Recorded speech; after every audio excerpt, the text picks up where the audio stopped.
If you could say something to President Trump and he was going to hear you right now, what would it be? You are a worthless pile of And you voted for him how many times? 3 times. That was my bad. Apparently, I'm an idiot. U.S. intelligence officials are not hostile to President Trump, who's not going to here to write a book or launch a media career. So I think you're a sober voice on this. And just to be clear, there was no intelligence that showed imminent threat. There was no intelligence that showed they were on the cusp of building a nuclear weapon. There was no intelligence, indeed, that showed they were trying to build a nuclear weapon. And nobody said, I've seen it, but you haven't. It exists, but you just haven't seen it. Did you ever hear anybody say there is intel that shows this? I did not, no. How did Donald Trump, after 10 years of saying one thing, do in the pivotal act of his presidency exactly the opposite? The Epstein files. If you want to know why Donald Trump has done everything different that is always said he will do, is the Epstein file. And it is the Epstein file because Israel definitely has some of the Epstein file. Israel is a country that has spies all over the world. We always talk about Russia, but Israel also, especially America. Israel has its roots in America. And Israel, Benjamin Netanyahu has been telling Donald Trump, if you don't come with me on this war, if you don't stick alongside with me on this war, we are going to give what we have about you in the Epstein file. And that is why Donald Trump totally changed. That's not just an academic question. It's not the beginning of a conspiracy theory about some shadowy lobby. It's the most important question we face, because this is not the...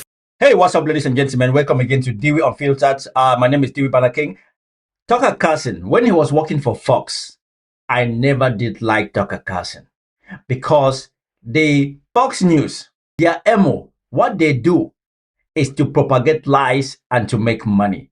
And Tucker Carlson was one of their chief propagandists. But now that Tucker Carlson is on a free will, everything he says now is nobody is pushing him. He's allowed to say the things that he thinks and is allowed to express himself. Freedom of speech. I am liking Tucker Carlson now. Not only Tucker Carlson, but also Marjorie Taylor Greene. These two people, I am liking them because they are now saying the things that they think. And they are now thinking for themselves because nobody is pushing them to propagate any lies. Tucker Carlson, I'm loving this man, seriously. Now we know who really Tucker Carlson is. Now that nobody is forcing him to say anything that he doesn't want to say. We are now seeing the true and honest Tucker Carlson, and I'm loving this. The first time the United States has entered into this kind of war against the wishes of its own population and in clear contravention of its own interests, against its interests. This isn't good for us. No one has made the case that it's good for us. And increasingly, as the days pass... It's not just that it's not good for Americans. It's not good for anybody. It's not good for me. Because yesterday I was on my way back from picking my missus from work, and I saw diesel. Diesel used to be 145, and diesel is almost reaching 180. £1.80 per liter. It used to be 144. And before this month is going to end, diesel is going to be £2 per liter. So what is good about this war for me and for you? What? Except for Donald Trump, who's trying to hide his shady past. What is the point of this war? What is the point? It becomes obvious to everyone why it's not good for us. And if you don't believe that, then check the prices of food and fuel and everything you buy, because everything you buy is dependent on the price of energy and the production of fertilizer, both of which are affected almost immediately by the closure of the Straits of Hormuz. So we did this again. It's not exactly clear how or why we did this, but we need to find out. And there is great resistance to finding out. And you've noticed that in the last 36 hours since Joe Kent resigned as director of the National Counterterrorism Center, one of our top intel officials, because the attacks on him have prevented an honest conversation about what he's actually saying. And what he's saying is, and he says it clearly, and we're going to ask him about it directly in just a moment, Israel got us into this war. Its lobby in the United States pressured the president, and its prime minister in Israel told the president, we're going without you. Join us, because if you don't, we are going to release the Epstein file. We are going to release what we know about you in the Epstein files. That is the reason why Donald Trump went to war with Israel. Your troops in the region, your interests in the region, your citizens in the region will all be at risk. You have no choice. They led the way. I don't think so, because Donald Trump doesn't care. Have you seen when Donald Trump is talking about the troops, the heroes? He doesn't really care. He says what? It is. People would die. The other day he was asked if he is scared of sending ground troops to Iran. He said, I'm not afraid. So Donald Trump he doesn't care. He doesn't give a damn shit. The only thing he cares about is himself. What is in that file?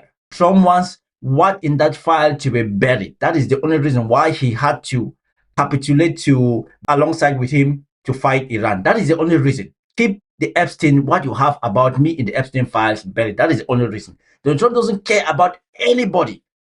All he cares about is himself. Have you heard Donald Trump speaks? When he speaks, all he's going to say is, somebody like me, I like him a lot, he likes me a lot. It's all about him, like him. So he doesn't give a damn about anybody. He doesn't give a damn about soldiers being killed. He doesn't care. That's Joe Kent's position. And rather than push back against that and say, no, actually, he's wrong, they're telling you to shut up. And why are they doing that? Well, there's only one reason people ever become hysterical and slanderous, start screaming at you rather than answering you. It's because they're lying. And the truth is, this is not the first time you've watched people in charge lie. This has been going on a long time. And lies give way to a whole bunch of bad things. More lies. Once you tell a lie, you bolster it with further lying. Hysteria, the fear of being caught lying, the rage and slander. If the person catches me lying, he wins in the zero-sum game of lying. I die. You go in the attack to cover your lies, and bad judgment. You can't make wise decisions on the basis of lies because they're not true. They're not based in reality. That didn't actually happen. Or in this case, it did happen, but you're pretending it didn't. So a country based on lies, like a family based on lies, like an individual life based on lies, cannot succeed. In fact, it's hellish, as all of us have experienced in our lying.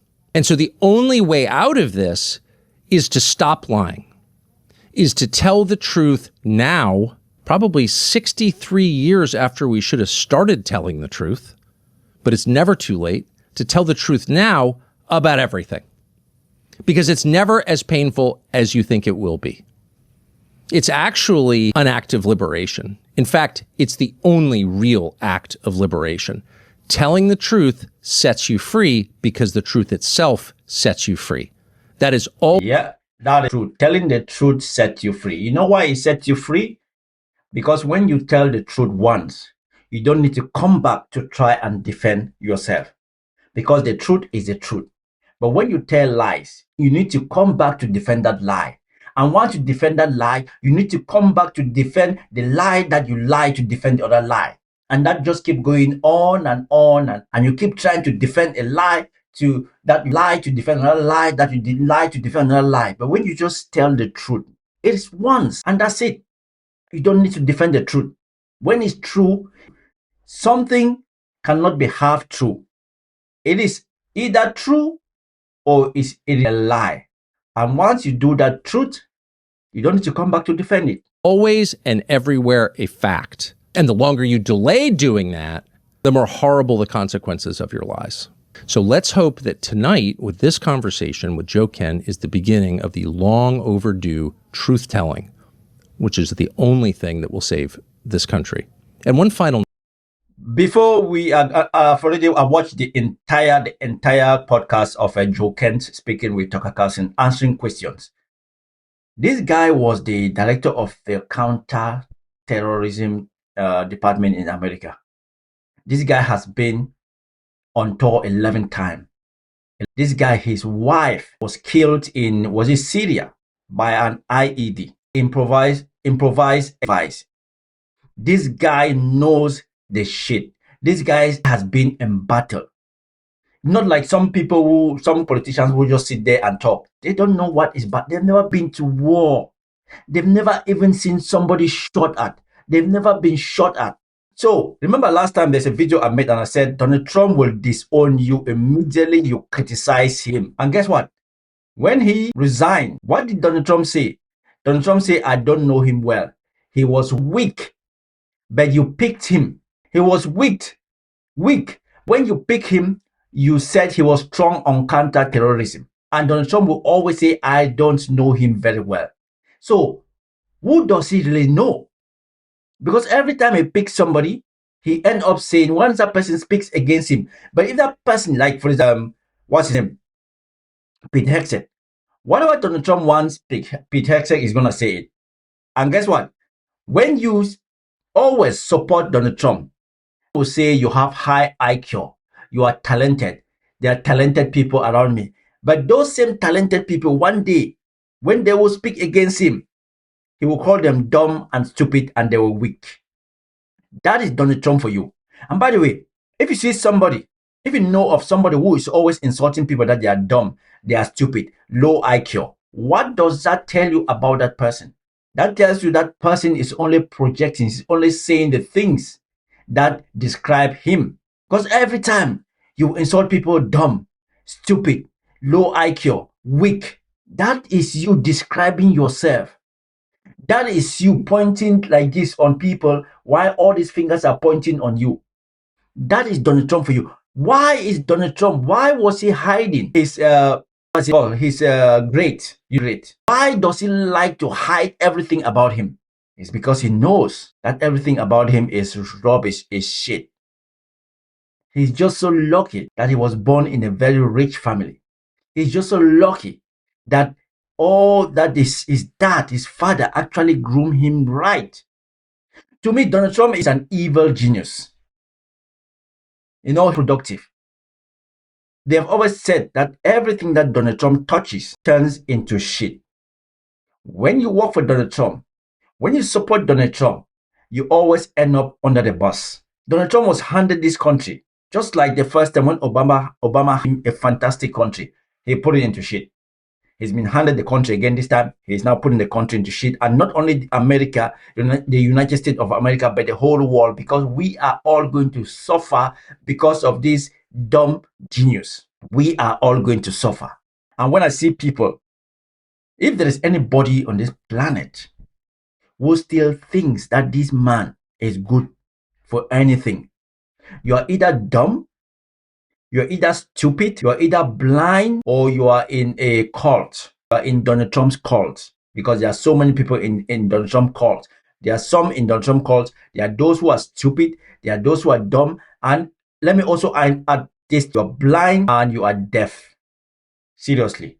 Note about Joe Kent, who I spent the last 24 hours with. Joe Kent's resume hardly needs explanation because everyone is aware this is a man who deployed on 11 combat missions to the global war on terror. This is 11 combat missions. 11. Imagine that. 11. Let that sing in your ears, guys. 11. Not 1, not 2, not 3, not 4. 11. Sort of the GWAT generation. This is one of those guys we often celebrate, but too rarely hear from, who we sent out to fight the so-called war on terror that began on 9/11. And it's an entire generation of men who sound, for the most part, very much like Joe Kent. So the implication, of course, he doesn't care about security or he's soft on Iran. Joe Kent spent, well, the majority of his 20s and 30s fighting Iranian proxies and watching his friends get killed by them. So this is someone who's actually earned the right to speak about Iran and the war on terror. And of course, he was the director of the National Counterterrorism Center. So he's thought a lot about. Only that alone should tell all of us who this guy is. What Tucker Carlson has just said there, only that alone should tell everybody who this guy is. And by the way, before I even continue, he's a staunch Donald Trump supporter. He's MAGA in and out. But he could not sit and support this because he knew that this, and he still knows that this is not America's war, and this war is a war of choice. And the choice, we keep saying the war of choice. What is the choice? The choice was that either Israel was going to release all the files, all the things that they know about Donald Trump in the Epstein file, or Israel is going to try and hide it for as long as possible. And that meant Donald Trump had to go to war with Israel. Donald Trump had to support Israel in attacking Iran. We should not forget that the Prime Minister of Israel has been to the White House this first year of Donald Trump's second term in office 7 times. 7 times. And a lot of people, you can say that, who kept coming to the White House to convince Donald Trump to side with them to attack Israel, to attack Iran, sorry. And that's why we have this other guy. To be honest, some of these people, they don't care. Somebody like Lindsey Graham. I don't think Lindsey Graham has no kids. He's never been married. That's why some people keep saying that they think he's gay. Lindsey Graham doesn't care. He doesn't care. He hasn't got, so he doesn't care. Even when you see him speak about Israel striking Iran, the man he speak with, he likes it. He likes to hear people dying. He likes to hear it. It's almost as if people dying them, give them some more energy, feeds them with new blood. These people are evil. About terrorism in this country and the blowback from events like this. And we're going to ask him about that as well. But the other thing to notice about Joe Kent, and it may be his defining factor, is that he doesn't slander anyone. His resignation letter was not an attack on Donald Trump. It wasn't a promise to write a tell-all memoir about what he saw on the inside or to aggrandize himself or to get a job on a TV show or sell something. I asked him at dinner last night, what are your plans? None.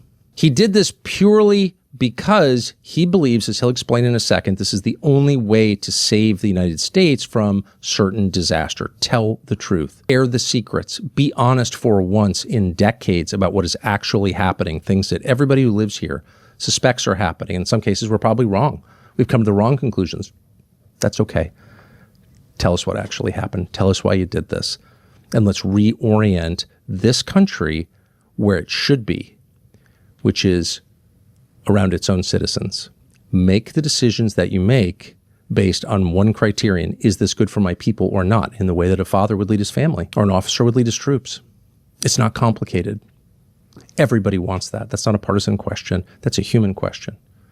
And that's the question Joe Kent is posing. Why can't we do this? Why can't we say this? It's not an attack on anybody. Joe Kent himself does not attack anybody.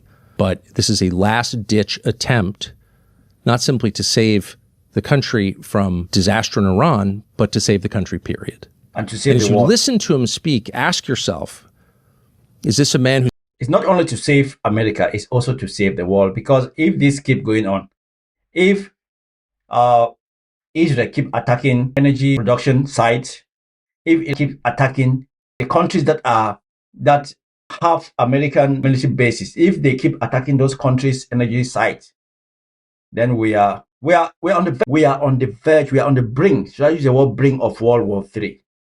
So somebody has to do something to save the world. We cannot allow two people, Donald Trump and Benjamin Netanyahu, not only two people, Donald Trump and the whole of Israel, to take us to a third world war. Because it's not going to end up good for anybody. So we need somebody to save us from this.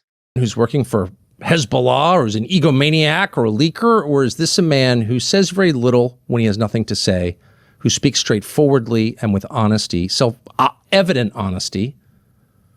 Is this a man of dignity and decency? Is this a man that America once had a lot of? Is this a man who was once, in effect, the American archetype, the guy you looked up to, the guy you wanted your son to be? Whether you agree with him or not, maybe you're reaching completely different conclusions. But as you listen to him speak, ask yourself, is this the kind of person who makes me proud to be a fellow American? Because it's really a referendum on us. If we can't see that Joe Kent, whatever you think of his opinions, is the kind of man this country should be producing and should be elevating and should be proud of, if we can't see that, then we've failed the test and we've lost. Was Iran on the verge of getting a nuclear weapon? No, they weren't, 3 weeks ago, and they weren't June either. I mean, Iranians have had a religious ruling, a fatwa, developing a nuclear weapon since 2004. That's been in place since 2004. That's available in the public sphere. But then also we had no intelligence to indicate that fatwa was being disobeyed or it was on the cusp of being lifted. The Iranian strategy, it's actually pretty pragmatic. The Iranians are obviously aware of what's taking place in their region, and their strategy was to not completely end their nuclear program because they saw what happened to Muammar Gaddafi in Libya when he said, hey, I've got no more nukes. I'll do what you say. I'll give up my nukes. And we gave him the Nobel Peace Prize? Yeah, we regime changed him, and he was, people in the most horrific way. By bayonet, right. Okay. Yeah. So that's the lesson, I think, that the region had when Hillary. This is a podcast studio of a rich man. This is a podcast studio of somebody who is not just doing the clickbait, who is not just peddling lies to make money. When you see that studio, it's not too loud. It's not fancy. This is quality. This is a quality setting. The desk itself, this is a podcast studio of somebody who has money, somebody who has got quality, who has got face. This man with Marjorie Taylor Greene are beginning to be my favorite people in America. Trust me, these two, I used to hate them. And why? Because they used to support the devil. Just like Tucker Carlson said, speak the truth. Only the truth will set you free. You see Marjorie Taylor Greene now. When she speaks, you can see that she's speaking the truth. You can see that she is free. She's allowed to say what is in her mind. She's not being forced or pushed by people. She has no agenda. She is speaking the truth. She is speaking to humanity. She has got sympathy. She has got empathy. She cares. Same with Tucker Carlson. When Tucker used to work for Fox News, he did not care. Tucker used to peddle lies. Yes, it was bad because those lies destroyed a lot of lives. But I'm telling you, even in the good book, it says, come back to the Father. Come back to heaven. Jesus said, as soon as you come back and ask for forgiveness, you are forgiven. Because all God ever wants is to bring back his children. Same like the story in the Bible where the son asked his dad for his own riches. The dad gave him everything. He went and squandered it. And when he came back, the father had a big feast for him. And his other son was complaining. And the father said, no, this is the lost lamb that is back. And when a lost lamb comes back, you are welcome. You are celebrated in the kingdom. That is why I'm loving Tucker Carlson and Marjorie Taylor Greene. Awesome to see Clinton. That. Unfortunately, that is what the neocon liberal warmongers, that's the lesson that they showed everyone in the region. And then conversely, the Iranians also knew that if they came out and said, okay, we've got a nuke, whether they were bluffing or not, saying Iraq right next door. So they kind of had this. And he hung, I think. He was hung by, after a bloody, war that's still essentially inside of Iraq. So the Iranians' position, when lens of the region, was actually fairly pragmatic. They were preventing, themselves from developing a bomb, but they still wanted the ability to enrich. They wanted the ability to have some components so that they weren't completely stripped of it. And when we always assessed that they were either several months or a year, 2 years away from actually being able to develop a weapon, and that's not because the Iranians are stupid people. I think we can tell right now that the Iranians are stupid. They had the ability, I think, that the brain power to actually develop one, or they could have simply traded a ton of oil with Pakistan or with someone else to actually get a nuclear. You listen to how he speaks. When you get people like Pete Hegseth, when you get all these DR hires that are working for Donald Trump's cabinet, when you hear them speak, they speak with no sense. There's nothing. The thing with Donald Trump is he either employs people who are not qualified, or he employs people who are qualified. But once you're working for the devil, you only do what the devil wants because the devil owns you. People get to Donald Trump, very intelligent people, and all of a sudden, because they're not speaking for themselves. You're speaking for the devil, and the devil has to control you. You will see somebody will say something that makes sense today. Donald Trump will counteract what they said. And they will ask that person the same question. You said this. Do you still stand by what you said? And they will disown themselves. They will disown themselves. Because why? They have sold their soul to the devil. And the devil has all the cards. That is what you get when you work for them. When you sell your soul to the devil, you belong to the devil. The devil controls you. If somebody is going to tell me that I'm calling Donald Trump a devil, why won't I call him a devil? Somebody who says he knows he's not going to go to heaven. We all want to go to heaven. We don't even know if heaven truly exists, but we know there is a place for good people when they die. That's why sometimes when you see somebody is dying on a dying bed, on their last minutes and last hours and minutes, they are fighting, struggling. Some are crying. But when some people are dying, they die at peace. They smile. They even tell you, let me go and rest. You know why they say, let me go and rest? Because when you are dying, you know, and then you can see where you're going. Your soul is resting. Your soul is telling you that it's okay. We are fine. And that's why some people on their dying bed, they'll tell you, let me go and rest. But some people will still be fighting. Some people will be shaking. But some will die in peace because they know their soul is at peace. And that's why I said Donald Trump is a devil. Until then, when he actually gives himself back to Jesus Christ, until when he accepts and say, you know what, I have done so many wrong things, and it's time for me to prepare myself for the world afterlife. Then we will say he's back. But as of now, he's the devil. Their weapon. They were not doing that. We had no intelligence to indicate that they were. Then why was the president, was he told that they were on the brink of it? Why at the beginning of every conversation about Iran would the president say, I don't want Iran to have a nuclear weapon? Why was that the central question when, and you would know since you were the director of the National Counterterrorism Center, why would he say that if there was no intelligence or evidence that they were actually developing a nuke?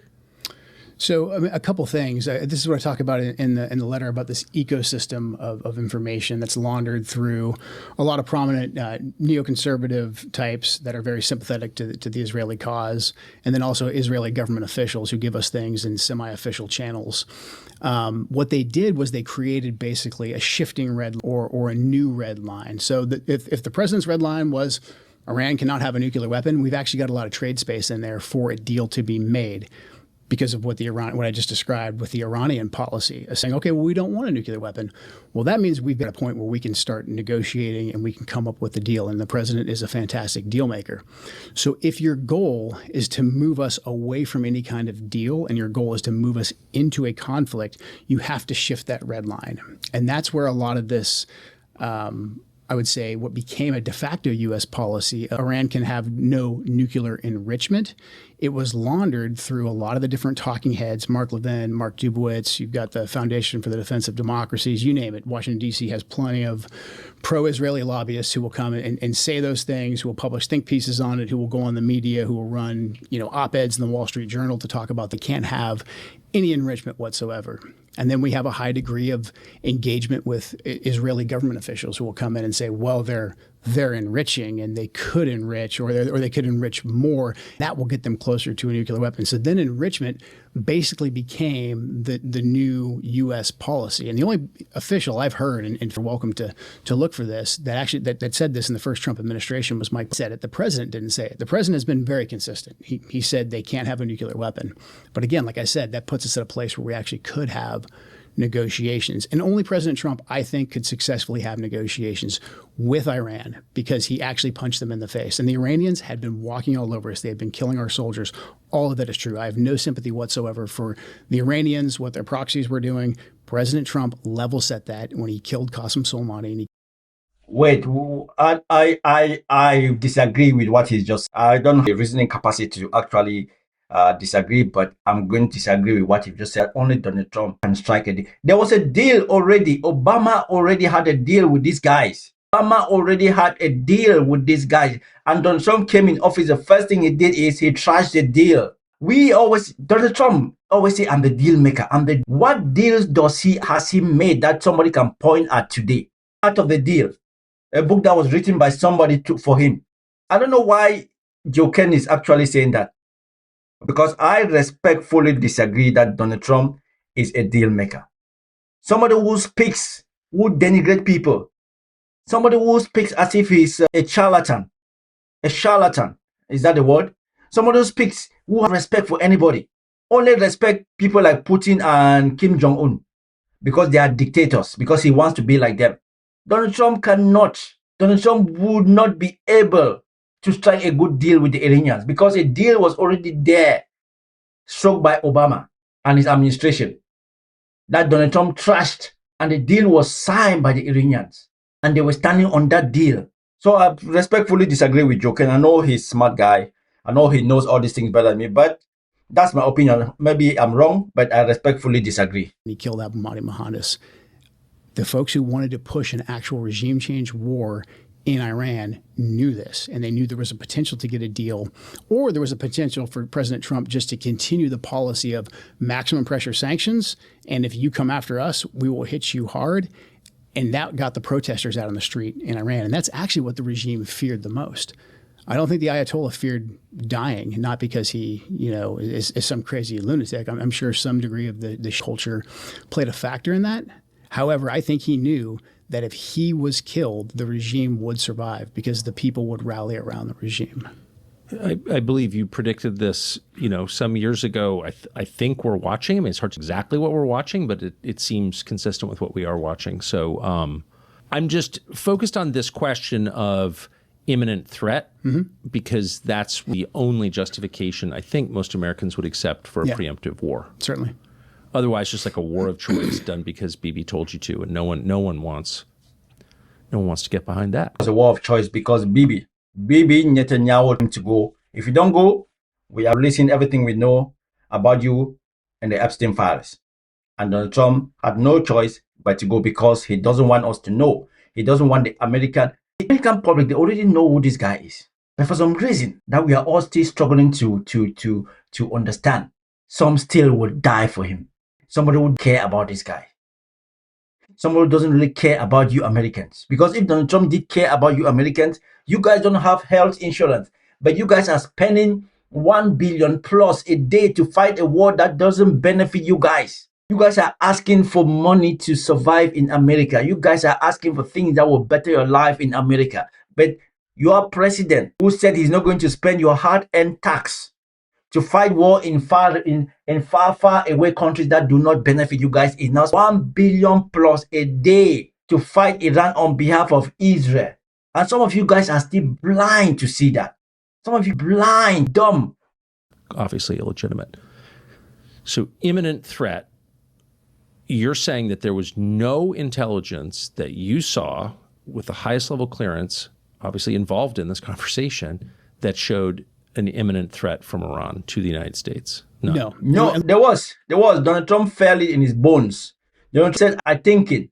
Because all Donald Trump, the way he acts, he thinks, he feels, his opinion is not about, what's it called? It's not about intelligence. No, it's not about intelligence, because he himself said, when I want to do something, I call people to come and give me their not. It should not be to come and give me intelligence about what I want to do. But what did he say? Most of the times, I just convince them to accept what I want to do, and they do. Only a devil can do that. Only a devil can manage to make people fall in such traps. Only a devil. Unless we took certain actions, unless we came after them in a way that they thought threatened the regime, then we basically knew what they were going to do. Well, okay, what they're doing. Right, of course. Right, but so if you attack any country, they're going to have a reaction. We face an imminent threat once we attack you. Fantastic. Yeah, exactly. But there was no intelligence that said, hey, on whatever day it was, March 1st, the Iranians are going to launch this big sneak attack. They're going to do. This is the former counterterrorism director saying that there was no intelligence to say it was going to attack America. Imminent attack means they have already identified people who are to do this on this and this day. And then that allows you to counter-attack them before they attack you. He's saying there was none. There was nothing. Yet. This is coming from the director, not from a whistleblower, not from somebody who is doing some gossip. No, this is coming from, because he will have known. So he can set up a counter-attack, because he's the former director of terrorism in America. And if such a thing were about to happen, he should know. He should know, because the intelligence flow through them. They get the first people to get this are these guys. And then they go to Donald Trump and they tell him that we have intelligence that Iran is going to do this on this day. Have people, this is proof, this is what we've got. We have got that have confirmed. And then Mr. President, what should we do? And that's when Mr. President sat with his advisors and they brainstorm. And then Mr. President give the last say. It's not that the president will just feel, my opinion, disregard intelligence. They will even ask the director, what is her name? Tosigaba. Can the president just decide that there's an imminent attack and go and strike somebody? And she says yes. And somebody did ask her, so why does he need you guys then? Why does he need a counterterrorism department? Why does he need all of these guys? He can just sit one day and decide and do whatever he wants to do. It's almost like they are saying we are just there for nothing. Because whatever we tell the president doesn't really mean anything, because he can unilaterally decide and do whatever he wants to do when he feels it in his bones.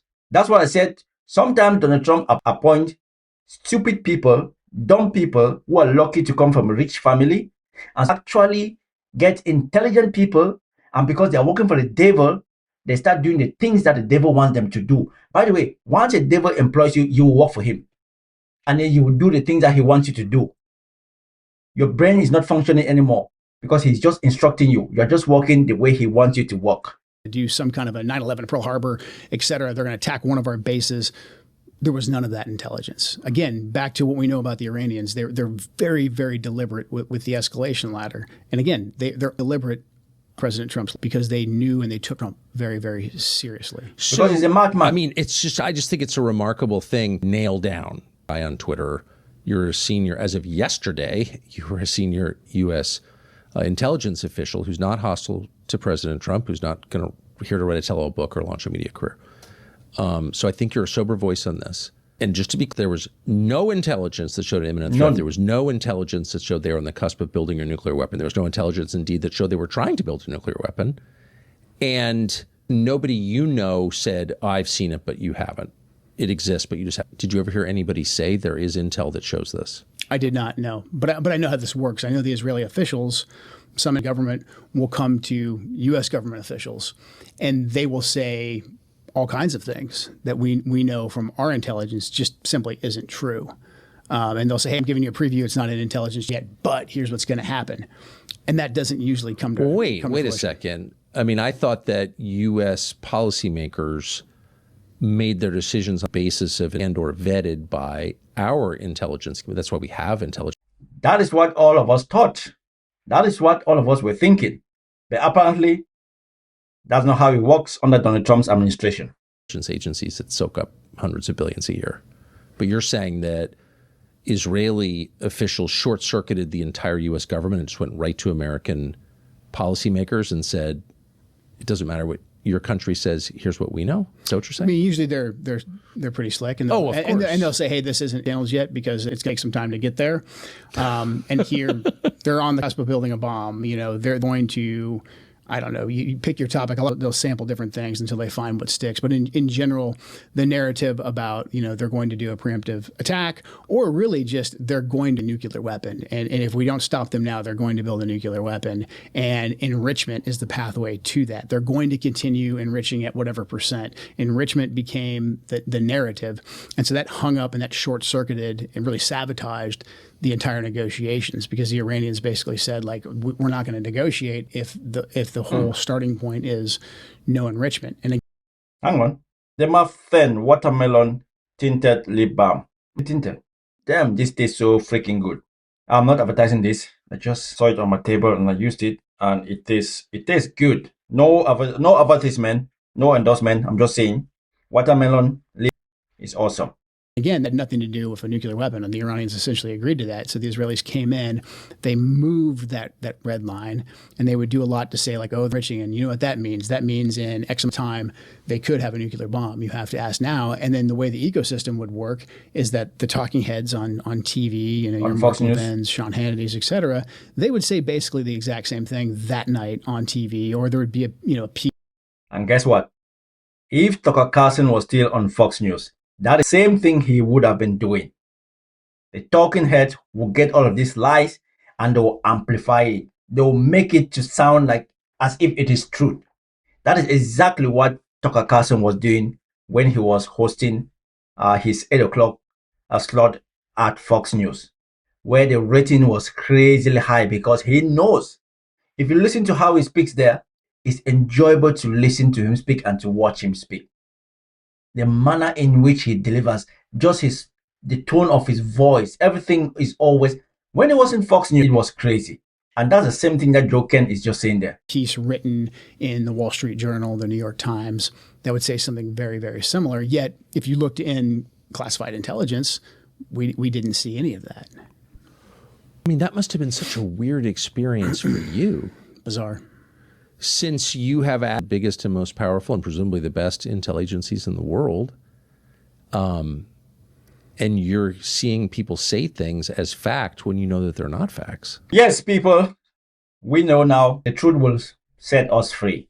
We are going to go through a lot if the war doesn't break out throughout the world. We are going to go through a lot because of this one man, this devil. My lady was asking me the other day, why is it that the man is sick? Why is it that the man is... Guys, if you want to watch and listen to the whole podcast, go to Tucker Carlson Network and you will listen to you better have to listen to this. We know what the worst thing to me is when I see people and they're trying to rubbish what is happening in the world. They're telling us that you guys watch a lot of news. It baffles me because when shit is going to break out, this world belongs to all of us. We need to pay attention. We need to keep talking. Or if you don't want to talk, come to DIWI Unfiltered and I'll be doing my best to just do commentaries. I'm not the best. I'm not a journalist. I'm doing commentaries because what is happening in the world also affects me one way or the other.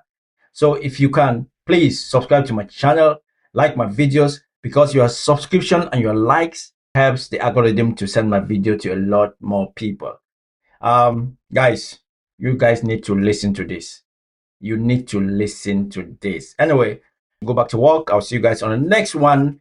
This is DIWI King, and this is DIWI Unfiltered. Salute to all my people. I'm out.